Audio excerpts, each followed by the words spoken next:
Hello, Case of Interwebkaiju here. We have another package.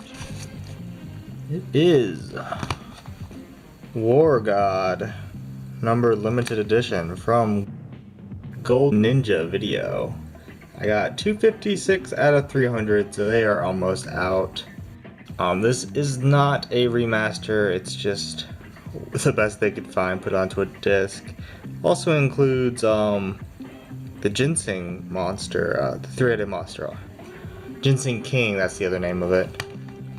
I haven't seen this, so that's exciting. Also, I think there's supposed to be another movie, maybe hidden on it. Let's see how it is.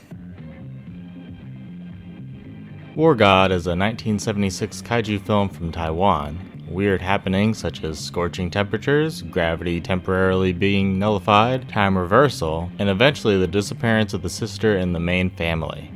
When she is later found on top of a building, she tries telling everyone about the Martians who apparently abducted her, and then those Martians attack the city.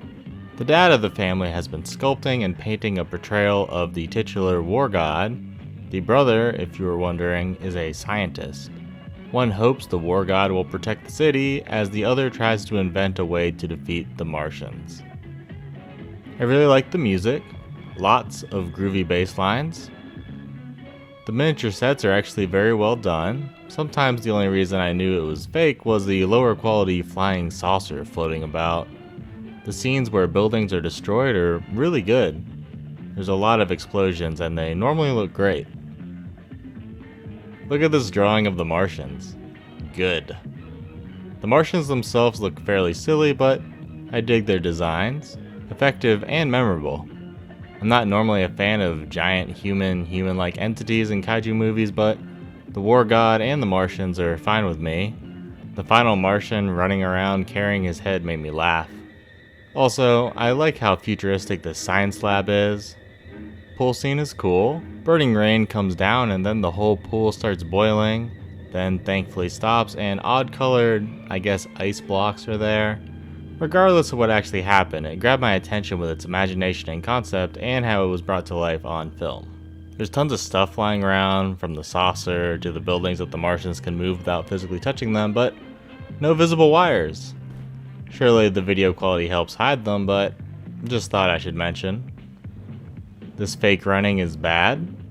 Cars look very unrealistic. The Martian voices get pretty annoying. These earthquake scenes are okay. Obviously no visible damage to the real life buildings, but the problem is how often War God uses these clips. There's some science versus religion conflict going on briefly that doesn't really have any real resolve. I guess that they can coincide and work together for the benefit of mankind, but all the scientists really did was create laser guns that really had no effect on anything. Film looks super orange at times, usually during scenes with projection work or heavy zoom-ins. Could be due to the VHS rip, but I doubt it.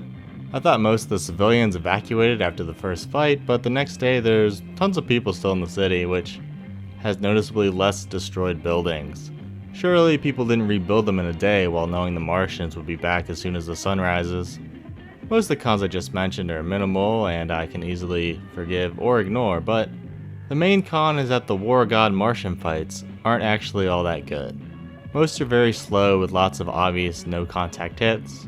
Definitely should have had some music to keep things exciting. There are some set pieces and techniques thrown in to try to spice things up, but they really don't. Real fast, subtitles are burned in, and it seems Golden Ninja Video is aware of their faults by the pre-movie intro. They are sometimes extremely blurry, making them hard to read, and are often cut off. Video transfer is a VHS rip, and it does look bad at times. Thankfully, the distributor is super upfront about warning buyers that this is not a new transfer or remaster. War God is okay. I'd say even fairly enjoyable. The characters are fine, the story pacing is quick, the filmmaking is quite competent, but as mentioned earlier, the fight scenes are lackluster and end up hurting the film. I'd recommend this film if the footage sparks your interest. Anyways, 3 movies I haven't seen on a Blu-ray for $10 is a great deal. It also features a commentary track by the Kaiju Kingdom podcast, but more importantly, a very informative video on kaiju films from Taiwan, complete with footage from a multitude of films by I guess the head guy of Golden Ninja Video. It also gives a shout out to the tarstarkus.net site that I've also recommended in many videos. Thanks for watching.